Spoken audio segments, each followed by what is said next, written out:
Oh, okay. That's why he told me to hit the live stream. Okay, set him here meeting 4. Okay. Good. That it's downloading. And oh, okay. That's why he told me to hit the live stream. Okay, set him here meeting 4. Okay. Good. That it's downloading. And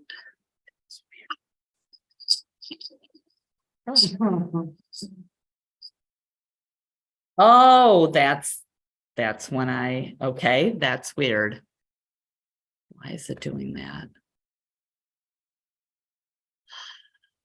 Shoot. We had no public comment. Meeting is being live streamed. Got it. Okay. Should be okay. Now I've got the screen back. Yes, I don't know what it was. Okay. There we go. I will call the meeting to order at 6:32. Members present, we have Nathan and Gerardo and myself. Let's take a motion to bring in Kathy and John virtually. All in favor? And Steve And Steve. I didn't see Steve. And Steve. and Anna. Where's everybody then? I'm not seeing you. Oh, sorry, didn't see you there, Steve. And, That's okay. to bring Kathy, John, and Steve and Anna virtually, say aye. Aye. Aye. Any opposed? All in, oh wait, no, any abstain?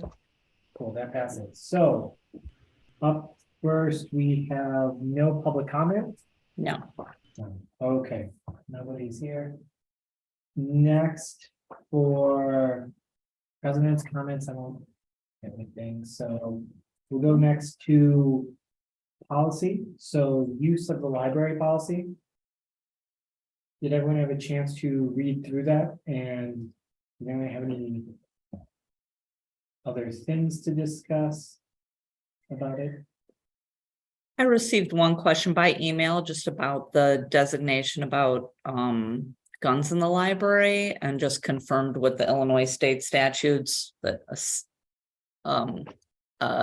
building out of city government and specifically public library are all mentioned as not being places where that's allowed. So we clarified that. If I answered the question sufficiently for the board member. Yes, thank you. And so otherwise, we are good to go. Anything else? Does anybody, anyone virtually scrolling through? John? Ken? Steve? Okay. Would anyone like to make a motion to approve this to send on to the full board for approval? So moved. Okay, so moved by Steve. Any second? I'll second. Okay, seconded by Nathan. This doesn't have anything. I'll just go down. Nathan, Aye. Gerardo, Aye. Kathy, Aye. John, Aye. Steve. Aye. Okay, that the new library use policy passes unopposed. Okay, up next we have about the library card Policy. So in, we plan to update the library card policy. Where is it in front of me? But in looking at the policies that we have a separate policy for fines and fees. We do have a separate policy for confidentiality, which is fine, it should stand, but we need to incorporate those things within a library card use policy, and typically those policies will also include the general categories of materials you would have for checkout, due dates, or any other kinds of restrictions. New books only go to our patrons first before we'll send them out on interlibrary loan, and they may be gone for a month and things like that. So in talking with Marilyn, the head of customer services, we just wanted to try to dig deeper and look at it holistically and really make sure we have some determinations, even specifically about the types of library cards, because some of those things can be categorized together as specialty cards for businesses or for teachers or for teenagers, and look at that. And then some of the other things were just, as I wrote, there were just some things in there that equally seemed like barriers. Are we having too small of a stop limit? Are we, which we're not, thankfully, sending people to collection agencies, because some libraries do still do that. And what are we saying, is a damaged item? What are we going to make people responsible for? So as I did my update and I presented it to Marilyn, I was like, well, we're just going to remove this. And she alerted me to, like, there was a whole ingrained kind of process with some of these things about assessing fines and what was considered damage, what wasn't, where, in my experience, and Marilyn's, and we agree, if there was some child scribbled with crayon on a book page, we weren't going to say you have to pay for this book. We were just going to make a notation, a little bit of damage. Or if there was a rip, I would just get Scotch tape and fix it and not send it to go through a whole evaluation and mending process. So there were some things that I just think were more traditional ways of addressing these, and just more at odds with the idea of going fine free, to say we're trying to increase access and not make it hard to use the card. But then there were still some of these hidden ways where those things were happening. So we kind of wanted to give it a bigger once over. And then in just thinking about those particular ideas about fines, I wanted to get a sense of the board, because I didn't want to say, I'm going to remove like damaged items and then everybody say, oh no, we should have that. But a lot of times in these discussions, and even with fine-free discussions, you have that philosophy where sometimes some boards are saying, but we have to teach people a lesson. And I don't think that that's what we need to do, because we are able to, the percentage of things that might get damaged that have to get replaced is small. That budget should incorporate those ideas of what needs to be replaced, and not have to pass on that, because the essential idea is still that people's tax dollars are supporting us. And do we want to find ways to block people from, or have a bad experience or customer service experience where we're saying you have to pay for this, your child scribbled, or you dripped a tiny drip of coffee or something. It's not damage that makes it unusable or renders it getting moldy or anything like that. So I was just hoping to get a sense of some of those things, and if you'd really want that policy built up more, to give those types of material categories, checkout time periods, how we renew materials, and then look at all of these fine thresholds. That was it. Yeah. Did anybody have any particular comments, or if you've looked at the policy, or were able to just read my comments that you'd want me to look at particularly, or we'll work on making sure we have an update draft for the January 18th meeting. Yeah, Tiffany, this is Steve. I appreciate your commentary. Certainly helped educate me on some of the things that we probably need to do a better job of now. So I look, to you as the expert to recommend based on your experience and the staff. And I really appreciated kind of the discussion points that you made, the reason why. I thought that you all did a great job, and I concur with all of your statements. So my opinion would be move through what you think is best, bring the draft back, and then we can all review it. I think you just did a great job explaining it as well. Thank you so much. Thank you. Okay, David? Yeah, I think that I think lowering the threshold or like. Yeah. increasing the threshold so that Yes. people are not, yeah. Are not set for those. Exactly. I think we're trying to drive up, like, like usage, and so that's also a part of this too, right? Because I know for myself, some points in life, if you have an $18 fee, that's going to keep you from checking books out. You may not be able to pay that $18 fee. Mhm. So if we're looking to drive up usage, then I think this kind of coincides with that. Okay. Kathy, did you Oh, want? Kathy, we heard you for a moment, but now you're muted. I'm sorry, Kathy, if I cut you off. No, that's okay. No, and I concur with everything you've said.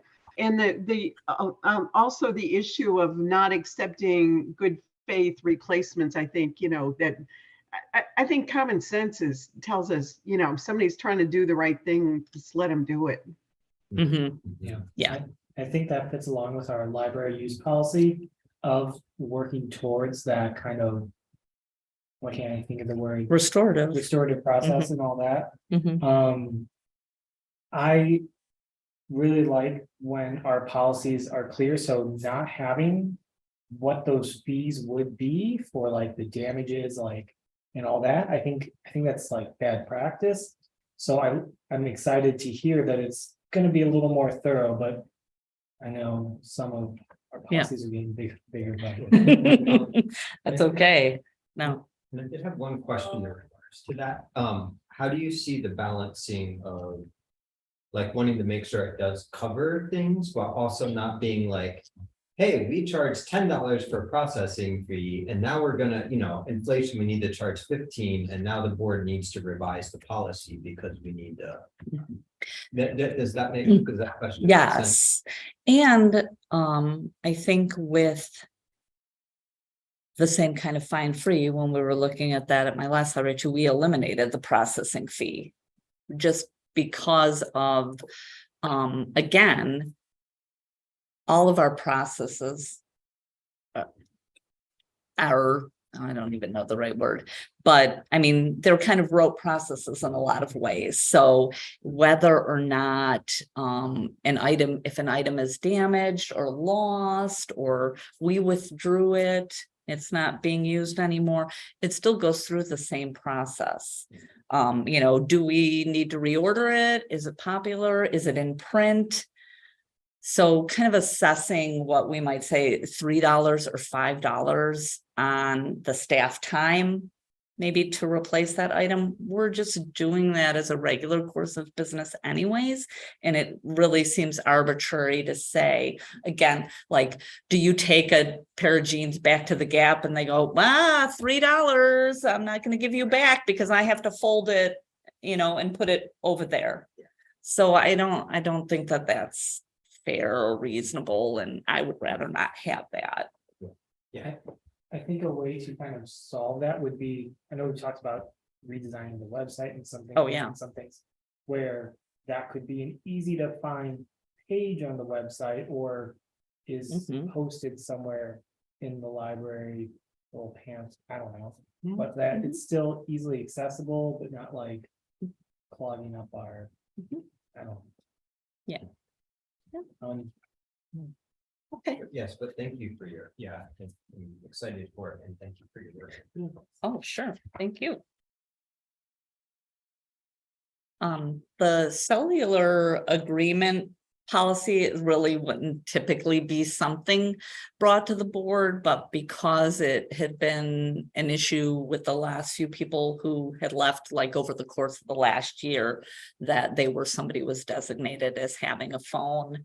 And it just was confusion because they were provided it when they got here. So is this hard phone mine? Is the phone number mine? And so we just wanted to start using this agreement for everybody moving forward from me on, and get anybody who currently has a phone to sign it, but we will make sure that there is some kind of notation in the updated personnel policy draft. So when we update the personnel policy, we would have something in there that said, you know, if you were provided with phone, it is not your property, the phone number is not yours, etc. It would be relinquished back to the library.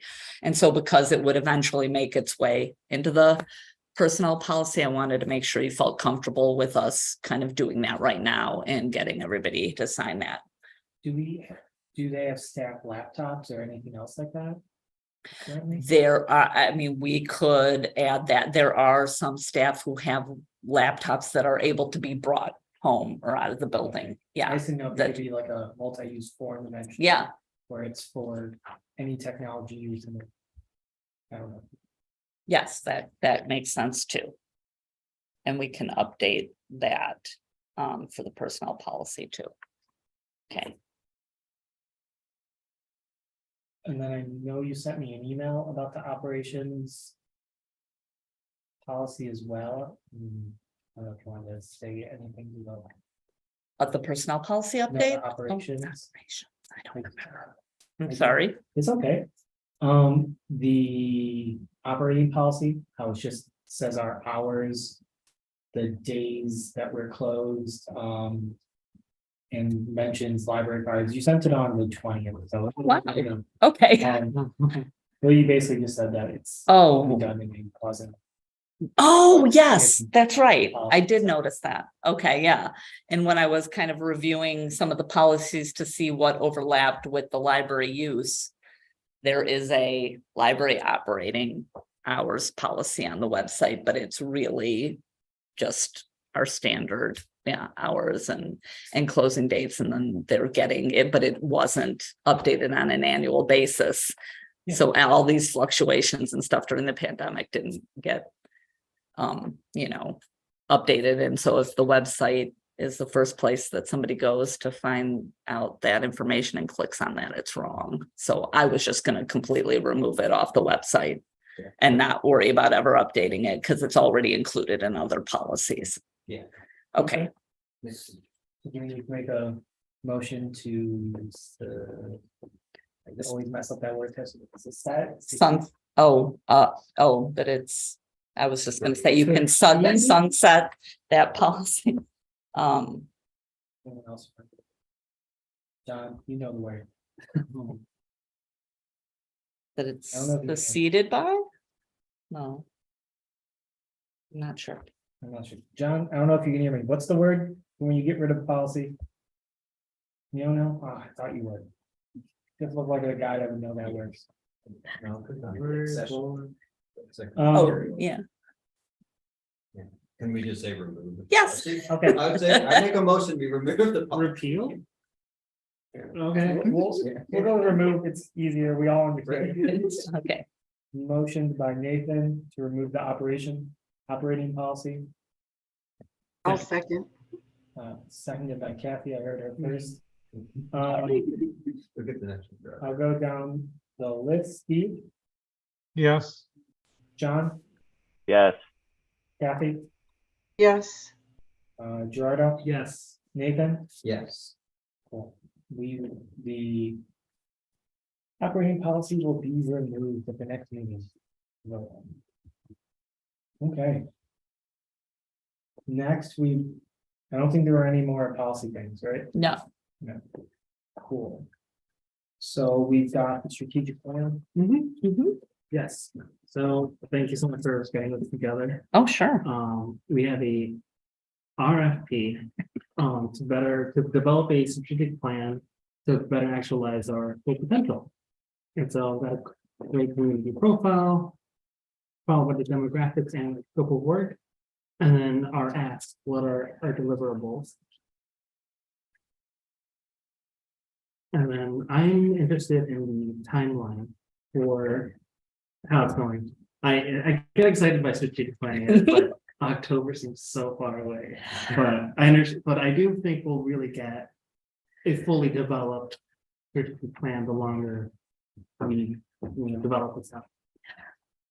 I know, I had a hard time too, because in all honesty, it was really and somewhat dependent on the board and how many special meetings you want to do, or if you want to have a committee that we can kind of call, then we're not kind of locked into these.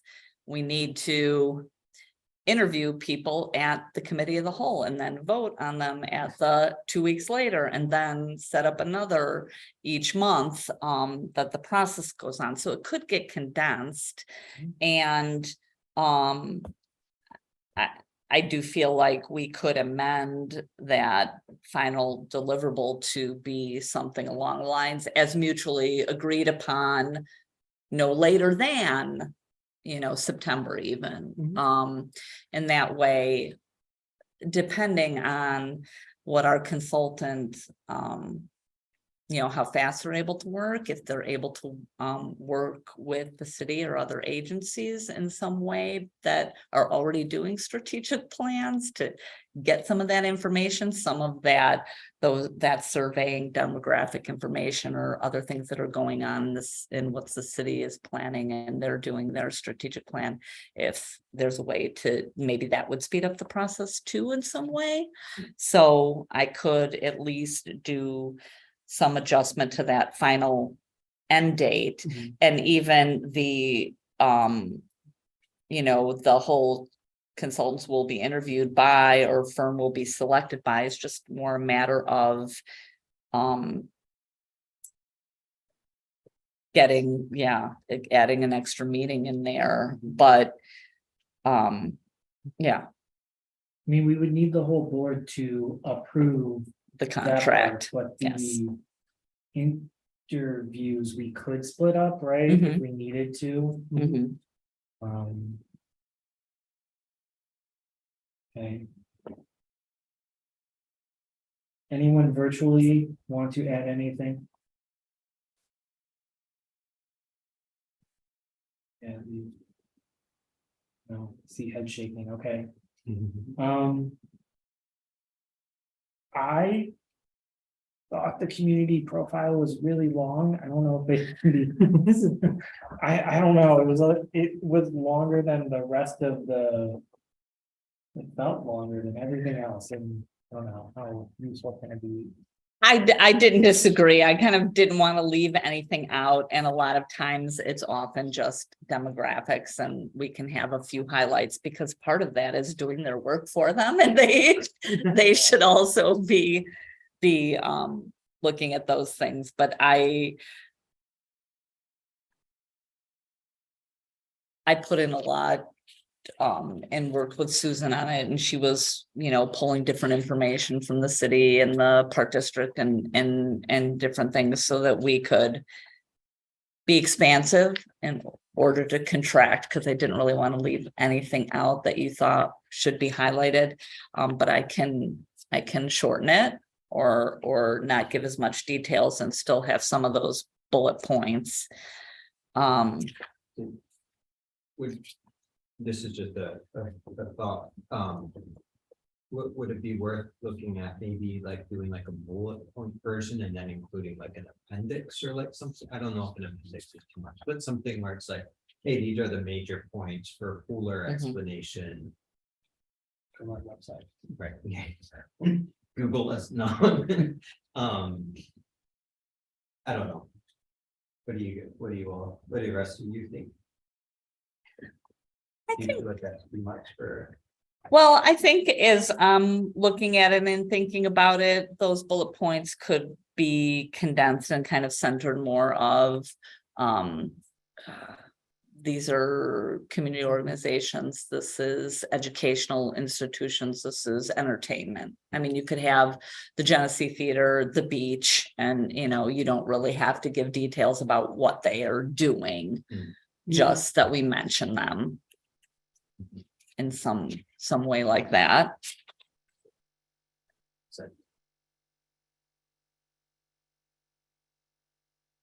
John, who has probably done a lot of these also, or Steve, Kathy, I don't know. Ooh. Somebody's trying to call in. Oh, Tiff, that's me. Oh, I hi, still have my Anna. mic. Okay. Hi. Hi. So yeah, But I can condense this, and if we want to release it on the, I picked the 23rd because then we can have one more view on it. I mean, I can also pick the 19th and just make sure it gets sent out after the next board meeting, so you can look at it one more time. And the other part was just, do you all have, I have a list of library related strategic planning consultants. A couple of them are, more in Northern Illinois or Lake County area, but some aren't. But are there anybody specific that you would feel it should get sent out to? I don't think so. I would Okay. Trust your expert. Personally, I've never worked on a strategic plan. I had no idea, what all was involved in it, and appreciate the thoroughness of what you've given us. I did look at the other libraries that, I mean, I didn't read everything, but Yeah, it's pretty interesting to look at how different libraries, presented it. thank you.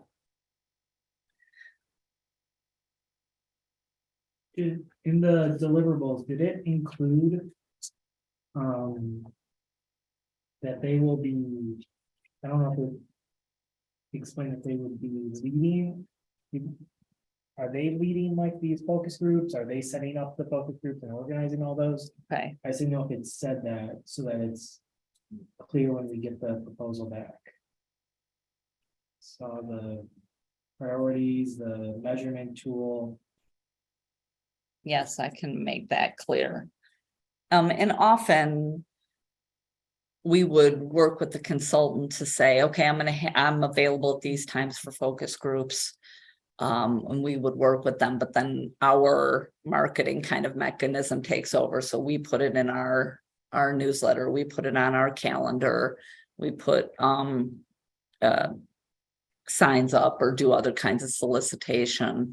And then, yes, they would come and conduct it and lead it and get the feedback and not consolidate the feedback, whatever, put it together, synthesize the feedback. And so I can more clearly define that process.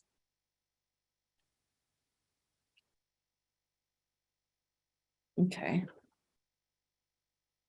And then Tiffany, were you gonna add anything or enhance anything about the facility discussion we had? Yes. Email? Thank you. Yes. Let me add that.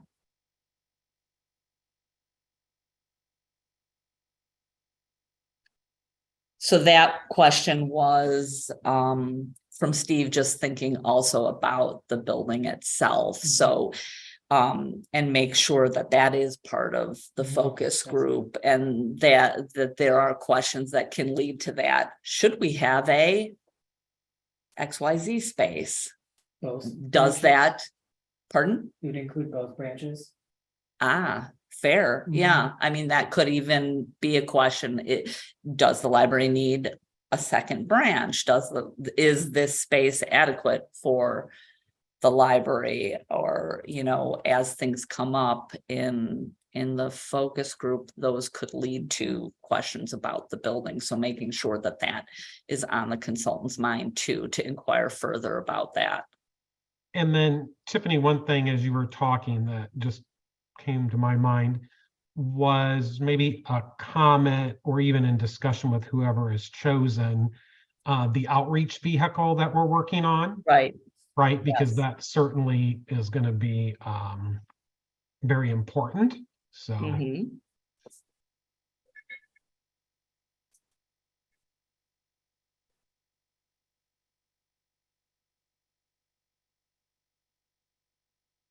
yeah, so we can put those things in as part of the priorities or within the scope of work. These are other things that we want to make sure are investigated. Okay. And I do like my own opinion, the thoroughness of the community profile, since we're talking about that, whether it's included in the appendix or just included in the RFP, because you would hate to get someone that maybe is not as familiar with Waukegan and they don't really understand or they're missing things. At least you've done a nice job of giving them a lot of background, and then they could perhaps enhance it. But I would be worried if we get somebody that's not that familiar with us, they're spending a lot of time recreating what you've already provided, right? Versus enhancing it. So whether it's in an appendix for them or part of the RFP, I mean, to me, it doesn't matter, but I think having it somewhere as a resource is great, since you've already done a great job on the work, so. I would agree with Steve, especially just because Waukegan is Yeah. unique in comparison to other areas around and has unique opportunities and challenges. And so making sure that they understand that coming in somehow, somewhere. Yeah. And just by virtue of the population size, so many of these consultants would typically be working with 30,000 population, maybe 60, maybe 10. So there is a lot more of that. And not to belabor it, sorry, but one other thing when I just was reading through this, do you think we need to say anything about the casino? I was thinking that too, and when I was talking about economic development, I was, yeah. Because that could create, its own opportunities, but also its own challenges with the folks from Waukegan, perhaps working there, or people that are coming in that may want to use some of our services, or we may need to expand our service offerings, right? Especially on, those that may be addicted to gambling. What can we do to help educate people, right? So I didn't know, since that's a big deal in Waukegan right now, that at least even to mention it, and they may have ideas, right? Sure. So. Yeah, I think so too. Okay.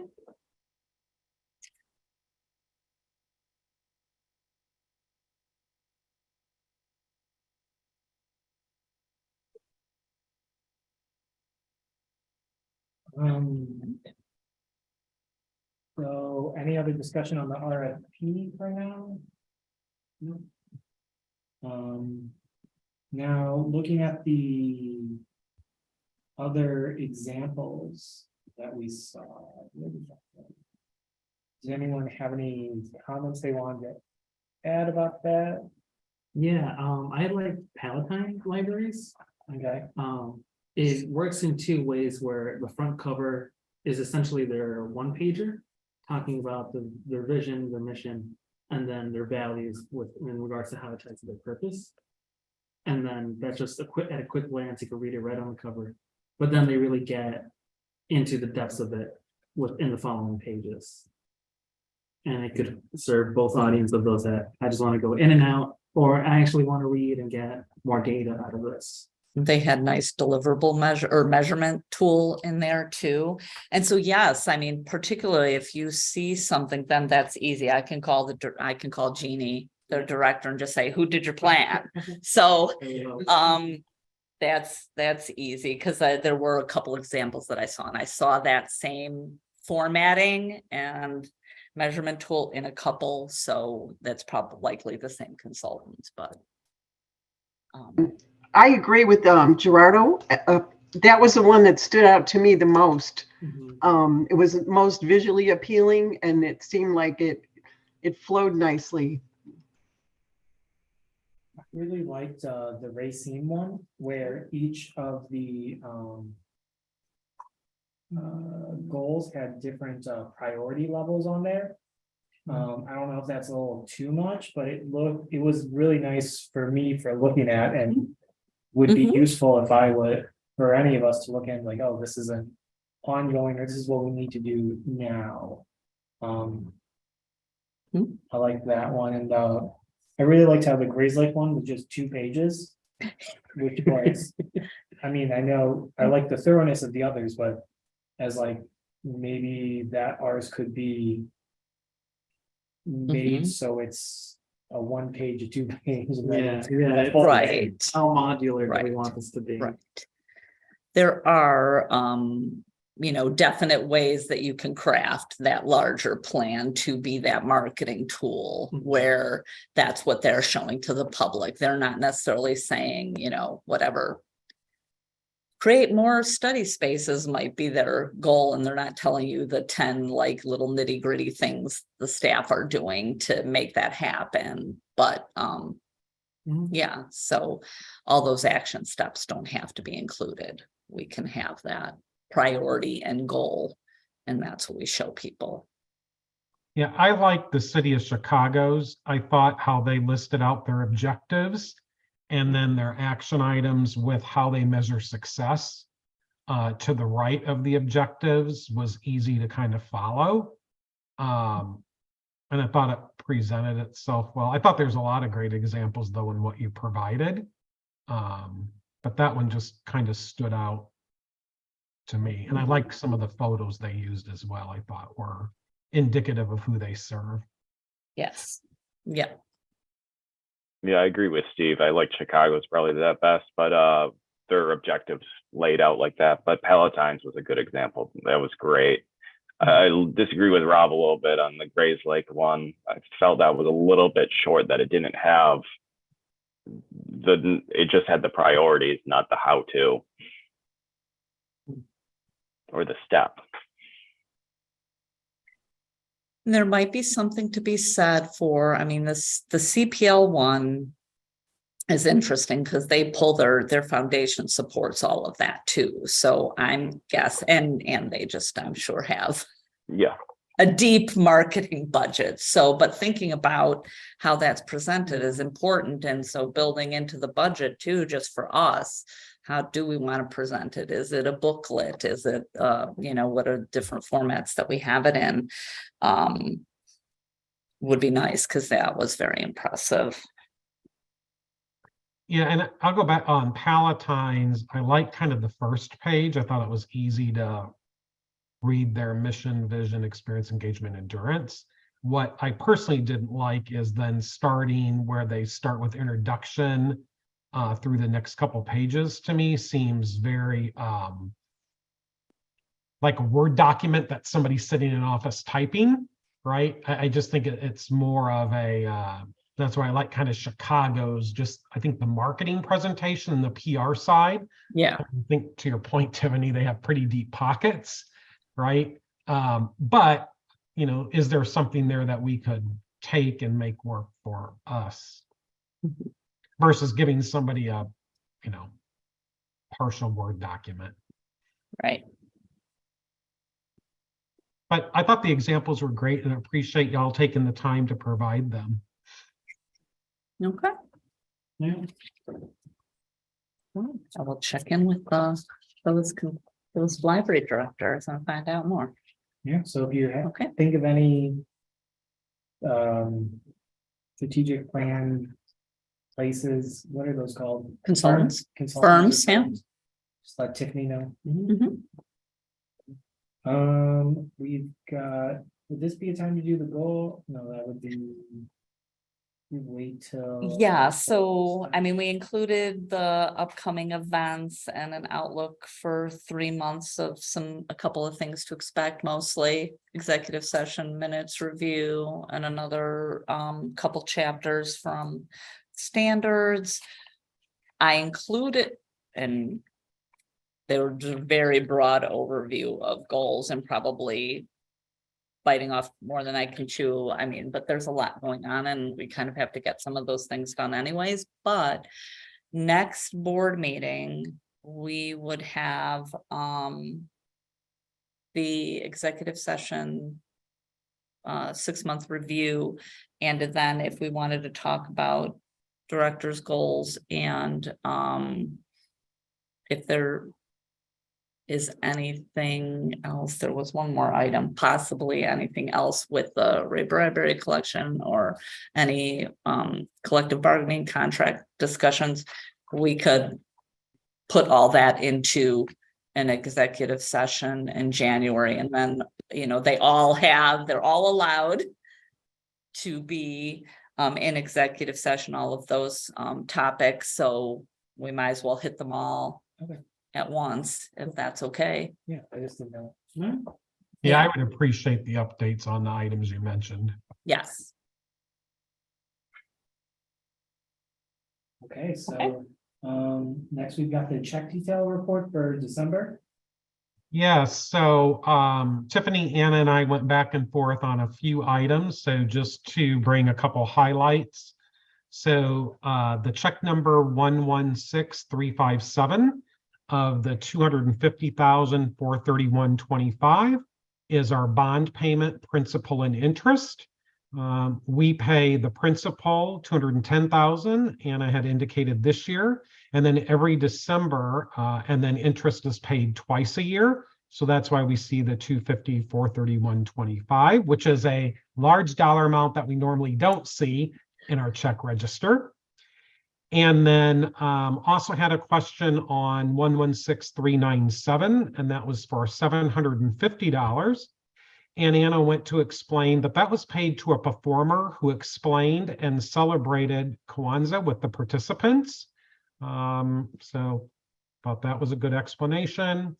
And then also check number 116411 for 585 was paid to our contracted graphic artist. And Anna indicated she worked 19 and a half hours and her rate is $30 per hour is how we came up with that amount. And then check number 116415 for 4,250 was paid to Vogue Printer, and they produced our winter newsletter that was mailed out. And then finally, check number 116419 for 1,017.08 was paid to 1-800-BOARD-UP to board up the broken window on the main floor on Wednesday, the day before the snow blizzard. So those were items when I looked through the register that I had questions on and thought they may be interest to the rest of the trustees. And thanks to Anna for getting back very, very quickly on those. Appreciate it. Any other questions from any trustee that we can answer? Maybe it's a silly question. I noticed I'm gonna have to find it was near the beginning, postmaster journey.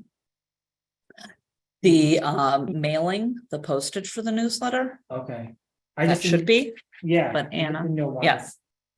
No, yes, every newsletter, Vogue Printer prints it, and then they will let us know how much is the postage, depends on the volume, and then we take that, then we issue a check and take that with the newsletter to the post office, and then they mail it. Because the newsletter has the stamp like prepaid, postage on it, so then we have to pay the post office. Yeah, I was just more Yeah. confused why it was Gurney and not Oh, Waukegan. Oh, you know what? Because the It's permit just- says Gurney. Just in Gurney, okay. Way back, Yeah, I way think back we only when did we- bulk mailing in Gurney. yeah, the Okay. bulk mailing, is Out of Gurney. sometimes specific to a certain outlet. Okay, That's how the school district does it. Anything else for us on the check register? Nope. Okay. Back at you, Rob. okay. We don't need to vote to approve till we approve it at the full meeting, right? We don't need to pass it along, right? Correct. Cool. Next, we have the January community events. Oh, yep. Just wanted to alert you of. Now, where did it go? That's just something that we have at each committee of the whole to alert you to any events you might want to participate in or can't find it. Oh, it's there at the bottom. I am going to be at the CLC Student Center event. I mean, it's a big open house, so feel free to drop by. I did attend the Illinois Legislative Black Caucus event that they had at the CLC a few weeks ago, and so we got a tour of some of the spaces already. It's beautiful, and the view out the back windows is amazing, and a lot of really nice design that kind of gave you that feeling of the lake. So I'll be at that. We're having another snack and chat, and otherwise, if there's anything you want to be a part of or attend, let us know if we can sign you up for.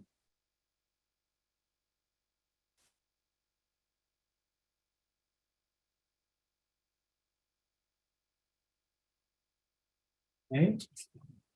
And the 3-month outlook? I think we basically already talked about that, right? Yeah, I mean, there are some things that you should be aware of. They may or may not necessarily come to the board for approval. We will submit the per capita grant. The population increase from the census, the state library has included and gave us an official number to use. So correct me if I'm wrong, Anna, that means the per capita grant would be in the realm of $131,000. And we will do the different other annual certifications, but that things that will come to the board's approval or the executive session minutes and policy updates and the budget. Yeah. Anything on those fronts, Anna, with the budget or the per capita grant monies? No, Okay. we apply it and they generally give us a notice how much it'll be and then get the check. Yep. It's one of the easier ones. Yes. Otherwise, sure. Okay. Motion to. Motion to adjourn. Okay, second? I'll second. Oh. And were you making the Yeah, motion? I was making a motion, my bad. Okay, Right. I'll second it. All in favor? Aye. I Okay, I, virtual friends for joining. And Happy New Year. So Happy New is Year. our next meeting in person or virtual? Because I thought we were all virtual. I guess I'm confused on virtual versus in person. Can somebody clarify? We We're excited. Had- yeah. We were unsure of with holiday travel, what we would have going on or any I guess delays for people. So we had the virtual meeting, and there's a requirement for at least one person to be here, but others showed up. So it was more because of travel for business or illness or things that were going to possibly keep people away for the January meeting. But our next, we'll be back to the regular for the 18th. Okay, so the 18th is in person. Mhm. Okay. Thank you for clarifying. That was confusing. Oh, sure. All right. Then we'll see you then. Again, have a great few weeks. See you soon. Happy New Bye. Year. Happy New Year. Bye, thank everybody. you. Bye. Oops, hold on. Don't leave meeting. Uh-oh, don't leave the meeting.